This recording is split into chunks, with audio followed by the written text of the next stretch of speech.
کے بعد مجھے اس دنیا میں ظاہراً نہیں رہنا، تو وہ بندہ اس کے حواس ختم ہو جاتے ہیں، اس کی صلاحیتیں جواب دے جاتی ہیں، اس کی عبادت کا رنگ بدل جاتا ہے۔ یہ ایک نیچرل سی بات ہے، بتقاضا بشریت ہر ایک پر یہ کیفیت وارد ہوتی ہے۔ لیکن امام حسین کے بارے میں لکھنے والوں نے لکھا کہ ہم نے دنیا میں واحد انسان ایسا دیکھا ہے جو 72 لاشوں کے اندر گھرا ہوا تھا اور اس کے چہرے پر اطمینان کے آثار، طبیعت میں انقباض نہیں تھا، پریشانی نہیں تھی، اضمرار نہیں تھا، دوفے وجہ نہیں تھا، چہرہ حشاش اور بشاش تھا۔ کیفیت یہ بتا رہی تھی کہ کوئی شخص اپنی منزل کو پا چکا ہے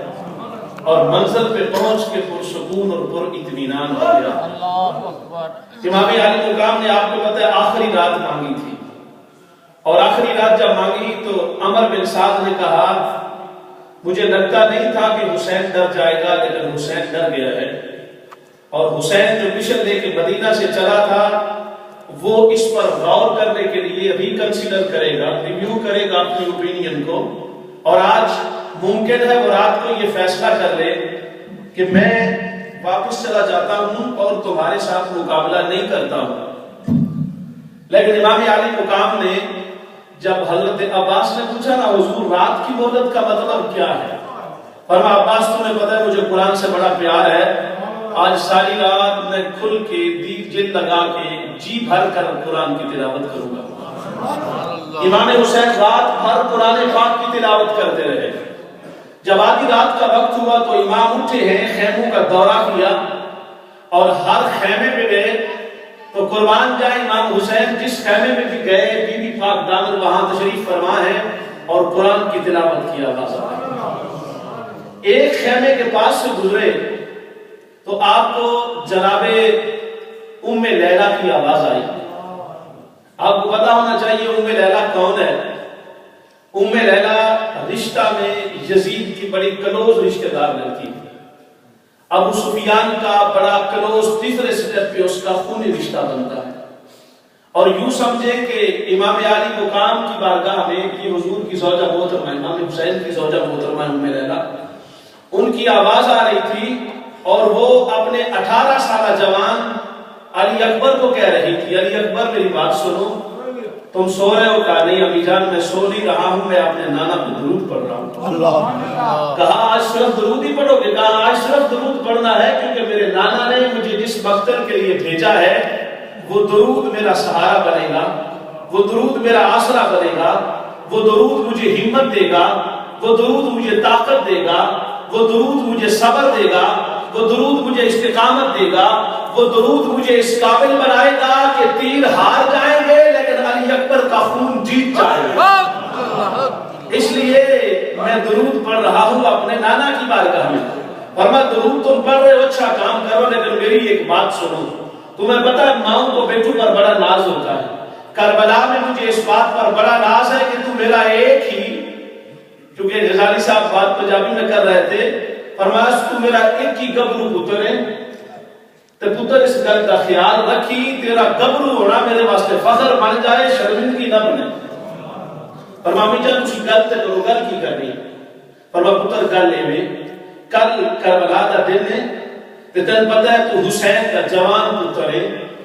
جنہاں پیواں دے پتر جوان ہون انہاں پیواں کدی کوئی لوڑ نہیں ہوتی کسی گل دی۔ اس گل کا خیال رکھی، حسین کی کنڈ نہیں لوانی، حسین نے جتنے سے مدد کرنی ہے، حسین کے نال پورا تعاون کرنا ہے۔ حسین صرف تیرا باپ نہیں، تیرا آقا مولا تے امام بھی ہے حسین۔ جناب علی اکبر نے ہاتھ جوڑ کے کیا فرمایا ماں میں اس گل کا تیرے نال وعدہ کرنا جدو میری لاش آئے گی کہ حسین اللہ کی بارگاہ سے دعا کر رہے ہوں گے،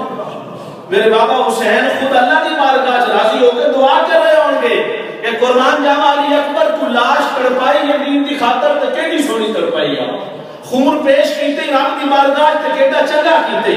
رب کی بارگاہ دے اندر اپنے آپ کو قربان کیتے تے کیڑا سونا کیتے، اور جم جم کے کیتے اور ہر ایک کو ہرا کے کیتے۔ اور تم پتہ ہوئی گل جدو علی اکبر نے 50 بندے انہاں دے مارے، 50 بندے مار کے واپس پلٹ کے حسین کی بارگاہ جدو آئے نا، امام حسین نے فرمایا علی اکبر آج میں تیری جوانی میں خوش کر چڑے میں پتہ لگ گیا کہ ہاشمی خون کی طاقت کی ہوتی ہے فرما حضور میری زبان دیکھ لو میرے کو بولن بھی نہیں ہوتا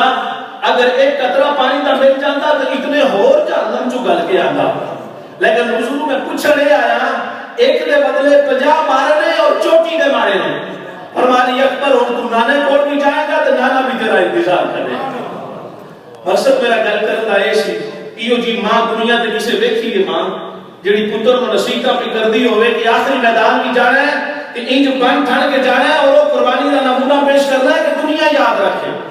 اگلے خیمے سے بس آخری گل کر رہی اگلے خیمے جو پہنچے نا اوتھے سیدہ زینب تشریف فرما رہے ویکھیا سیدہ زینب بھی بھائی دی طرح قرآن دی تلاوت کیا کر دیا پھر تیسرے خیمے سے گئے اوتھے ویکھیا جناب شہربانو موجود نے اور پتہ ہے شہربانو نوشیروان دی پوتی سن جڑا ایران دا بادشاہ شہزادی ایران او دے کول گئے تے حضرت شہربانو بھی قرآن مجید کی تلاوت کر رہی سن امام علی کو کام آئے قرآن بند کیتا اور قرآن بند کر کے اٹھ کے کھڑی ہو گئی فرما میرے سرتاج آدھی رات تو بعد میرے خیمے تشریف لے آئے ہو وہ خاص گل ہے فرما خاص گل ہے سارے لوگ سہ گئے نے بیبیاں جڑی قرآن دی تلاوت درود و وظائف کر رہی ہیں اللہ کی بارگاہ سے موجود نے میں تیرے نال ایک گل کرنی فرما جی میرے سرتاج کرو گل فرما تو میں نے پتہ ہے شہربانو تو میری رفیقہ حیات ہے تو ایران تو آئی آئی تو ایران دی شہزادی آئی اور ایران دی شہزادی آ کے میرے فقیری دے ماحول ہے تو میرے نال رہی ہے ہن رات دا وقت ہے میں تین دھوکے چ نہیں رکھنا چاہتا کل اس میدان کارزات کے اندر اسا اپنا خون پیش کرنا ہے میں گل تو مڑیا نہیں ہاں میں آج رات صرف تلاوت واسطے منگی ہے کہ رج کے تلاوت کرا میں تین دسنے آیا شہربانو ادھی رات کا وقت ہے آپ جانے اپنی اولاد کو لے کے جانے میں حسین کا نانا بھی بارگاہ تیرے تے شکوہ بھی نہیں کروں گا خود بھی جڑ جا اپنی اولاد کو بھی لے کے جڑ جا کیونکہ انہوں نے میرا خون چاہیے اور میرے خون نال مل گیا میرا جسم لب گیا انہوں نے ساری ہاتھ منوا لی انہوں نے اور چاہیے کچھ نہیں فرما آقا یہ گل بڑی اچھی ہے پر پھر میرا اپنی طرف حضور دی بارگاہ عرض ہے میں بار بار نوشیروان دی پوتی نہ آکھ میں نوشیروان دی پوتری ہونے دا فخر نہیں جتنا علی دی نو ہونے دا فخر میں علی دی بہو ہو کے فخر کرنی پئی نہیں ہے مجھ کو ناز کسرا کے گھرانے پر مجھے تو فخر ہے آقا تمہارے آستانے پر مجھے تو فخر ہے آقا تمہارے